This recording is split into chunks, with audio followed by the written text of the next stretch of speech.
उत्तर प्रदेश सरकार में मंत्री और पूर्व आईपीएस अधिकारी असीम अरुण ने सेना की 2 महिला अधिकारियों पर हो रही राजनीति पर नाराजगी जताई है। उन्होंने कर्नल सोफिया कुरैशी और विंग कमांडर व्योमिका सिंह पर हो रही बयानबाजी की निंदा की है। साथ ही मांग की है कि दोनों पर गलत बयानबाजी करने वाले नेताओं के खिलाफ कठोर कानूनी कार्रवाई की जाए।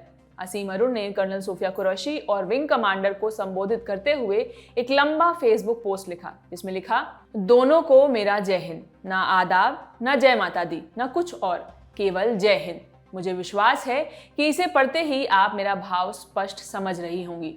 जब हम वर्दी पहन लेते हैं तो हमारी केवल एक पहचान बचती है, भारतीय। ना धर्म, न जाति, न प्रदेश, न और कुछ, सिर्फ भारतीय। लेकिन ये सिंपल सी समझ हमारे कुछ नेताओं को नहीं है। आज कोई आपका धर्म देख रहा है और कोई जाति। असीम अरुण ने आगे लिखा, मुझे विश्वास है कि आप और हमारी सेनाओं के सारे सदस्य इससे बिल्कुल प्रभावित नहीं होंगे। ये आपके डीएनए में भी नहीं है।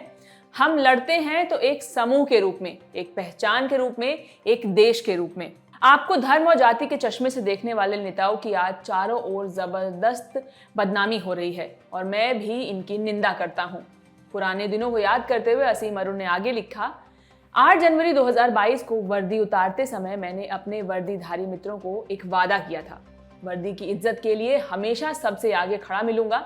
आज वो दिन है। मुझे कोई फर्क नहीं पड़ता कि कौन मेरी बात सुनकर नाराज होगा, कौन दुश्मनी पाल लेगा। 2 नेताओं के शर्मनाक बयानों से आपके मन में क्या गुजर रहा होगा, मैं समझ सकता हूं।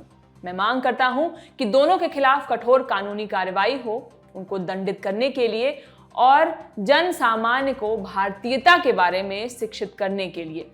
आपको बता दें, असीम अरुण 1994 बैच के रिटायर्ड आईपीएस हैं, जिन्हें 2004 में तत्कालीन प्रधानमंत्री डॉक्टर मनमोहन सिंह के एसपीजी टीम का प्रमुख चुना गया था। 2022 में उन्होंने बीजेपी ज्वाइन की। वो फिलहाल कन्नौज सदर विधानसभा से विधायक हैं और यूपी सरकार में सामाजिक और SC/ST कल्याण राज्य मंत्री स्वतंत्र प्रभार भी हैं। दरअसल विंग कमांडर व्योमिका सिंह और कर्नल सोफिया कुरैशी ने ऑपरेशन सिंदूर और उसके बाद पाकिस्तान के खिलाफ सेना के एक्शन के बारे में देश और दुनिया को ब्रीफिंग दी थी। इसके बाद 14 मई को मध्य प्रदेश के कैबिनेट मंत्री कुंवर विजय शाह ने कर्नल सोफिया कुरैशी को आतंकवादियों की बहन बता दिया था। उनके इस बयान के बाद मध्य प्रदेश हाईकोर्ट ने स्वतः संज्ञान लेकर पुलिस से उनके खिलाफ FIR दर्ज करने का आदेश दिया। शाह ने हाईकोर्ट के आदेश को चुनौती देते हुए सुप्रीम कोर्ट का रुख किया, लेकिन सुप्रीम कोर्ट ने भी उन्हें झटका दिया। चीफ जस्टिस BR गवई और जस्टिस AG मसीह की बेंच ने शाह के बयान को बेहद गैर जिम्मेदाराना करार दिया। कोर्ट ने कहा कि एक मंत्री को इस तरह की बयानबाजी से बचना चाहिए, खासकर तब जब देश गंभीर हालत से गुजर रहा हो। CJI गवई ने कहा, संवैधानिक पद पर बैठे ऐसे व्यक्ति को जिम्मेदार होना चाहिए। जब यह देश ऐसे हालात से गुजर रहा है, उन्हें पता होना चाहिए कि वे क्या कह रहे हैं, सिर्फ इसलिए कि आप एक मंत्री हैं। अब इसके एक दिन बाद समाजवादी पार्टी के राज्यसभा सांसद राम गोपाल यादव ने विंग कमांडर व्योमिका सिंह पर टिप्पणी की। राम गोपाल यादव ने एक सार्वजनिक कार्यक्रम के दौरान कहा कि सोफिया कुरैशी को बीजेपी के मंत्री इसलिए निशाना बना रहे हैं क्योंकि वो मुस्लिम हैं।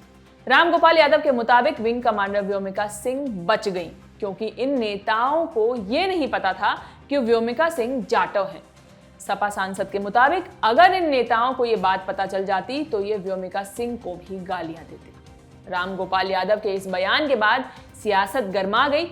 उत्तर प्रदेश के मुख्यमंत्री योगी आदित्यनाथ ने राम गोपाल यादव के बयान को देश और सेना का घोर अपमान करार दिया है। इस खबर पर आप क्या सोचते हैं, हमें कमेंट बॉक्स में जरूर बताइए। इस खबर को लिखा है मेरे साथी हरीश ने। मैं हूं शिवानी। बाकी खबरों के लिए देखते रहिए द ललन टॉप। बहुत बहुत शुक्रिया।